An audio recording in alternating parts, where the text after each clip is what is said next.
Greetings mga migs! Welcome back sa Boy na Salita TV. So ito na naman nating bagong stocks ng Malaysian Leklay. Yung post ko kasi na stocks last October 2, ubos na po yun lahat. So maraming salamat po sa mga kumuha. So ganyan po kaswerte ang ating Malaysian Leklay. Hindi na lang inaabutan ng 1 linggo o 2 linggo, ubos na kaagad. So yung iba, ang dami pang satsat. Mga iyakin, sabi nila, peke daw pag Malaysian. Pero bakit maraming mga testimony na gumagana? Yung sinasabi nilang legit nilang Leklay, walang milagrong nagawa. Nagmana sa kanila, puro lang salita. So marami na naman tayong neon rainbow.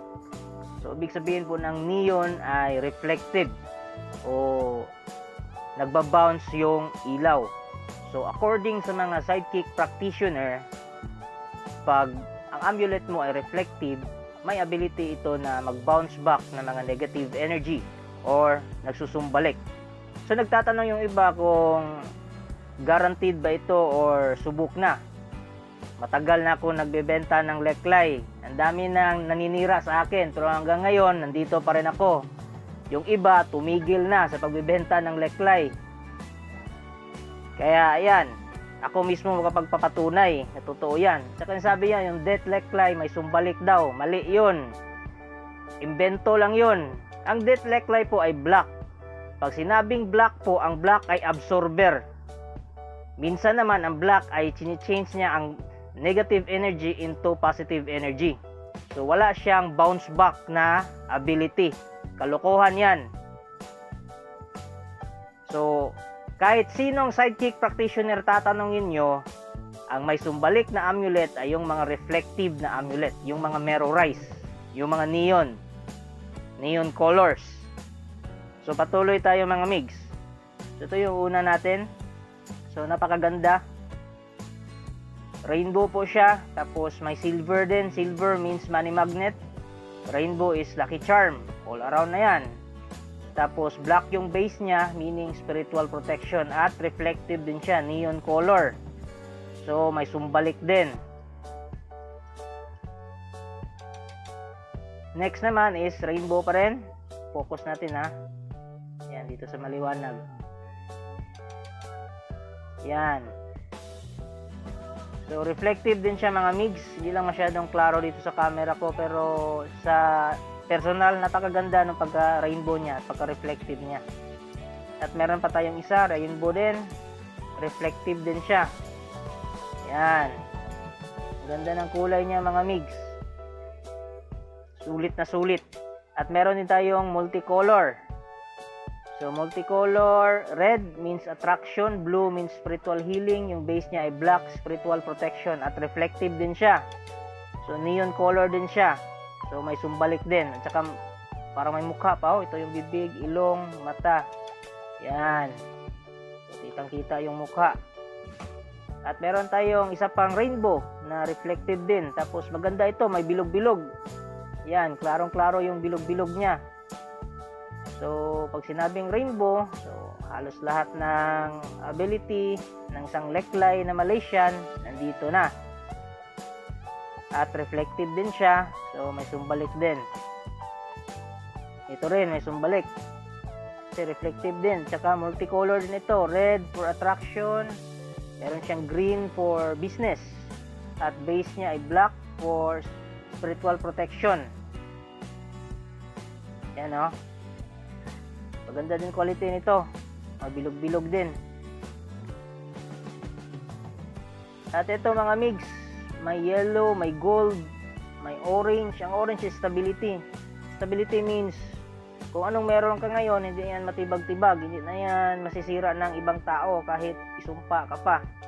Pag may ganyan kang amulet. Tapos reflective din siya. So binabounce back niya pabalik. Sinusumbalik niya yung mga negative energy ng ibang tao sa inyo. At dumako tayo dito sa isa. Ito yung pinakamaganda sa Malaysian Leklay natin na stock ngayon. Silver na reflective.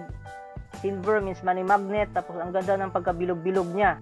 At sa likod naman yung base niya ay black, meaning spiritual protection. At may sumbalik din kasi reflective siya na silver. So ganda niya mga migs oh. Yung bilog-bilog niya, mahirap makahanap ng stocks ng ganito. So ito yung kinukuha ng mga monk, ito yung ginagawa nilang Thailand Leklay. I-reveal natin yan na totoo yan mga migs.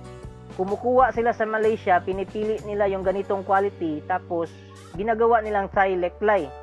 Tapos binibenta na naman sa Pilipinas. Kaya sobrang mahal na. While pwede naman kayong makadirekta mga migs. Dininegosyo lang ito ng iba eh. Kaya sobrang mahal na. At meron din tayong blue mga migs. Blue means spiritual healing. So sa gustong maging healer dyan, pwede ito sa inyo. At meron ding purple sa baba. Oh, purple means nagpapalakas ng rotation ng third eye chakra. Ang base po niya ay black, so spiritual protection. So ayos yan. Pag nanghi-heal kayo, nanggagamot kayo, so protected kayo. Kasi meron kayong grounding. Yan. So blue means spiritual healing. Kahit hindi naman nyo gustong maging healer, kung gusto nyo lang is i-heal yung mga sarili nyo for spiritual. Spiritual ha, hindi physical.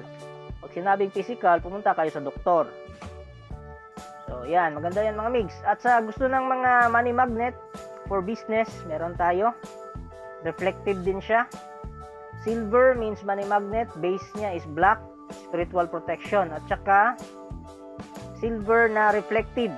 So, pag may inggit sa inyo, so may naiinggit sa business ninyo, maganda ito na pamarusa kasi babalik sa kanila yung mga tunglo nila o mga ill wishes nila towards your business.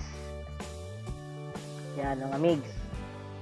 At meron pang isa na reflective din na black at saka silver. So, silver means money magnet, black means spiritual protection. Actually, tatlo sila lahat. Ito din. Same din ng quality. Itong isa lang is may pagka konting yellowish. So, business pa rin. Sa likod niya, may konting purple. Yan. Hindi lang siya masyadong reflective mga migs. So, ito yung medyo low cost natin. Iisa lang. Kasi hindi siya reflective eh. Medyo mas mura to. Yung iba, medyo may presyo yon kasi reflective at saka rainbow pa. Tapos, yung iba, ang ganda pa ng pagkabilog-bilog niya. Maganda yung quality niya as a Malaysian Leklay. So, ito yung pinakapaborito ko, yung blue. Spiritual healing. Yan. Mga migs, kung kursunada niyo yung mga Leklay na ito, message na kayo sa aking FB page na Buhay na Salita TV. So, yun lang mga migs. Kita-kits until next topic. Thank you.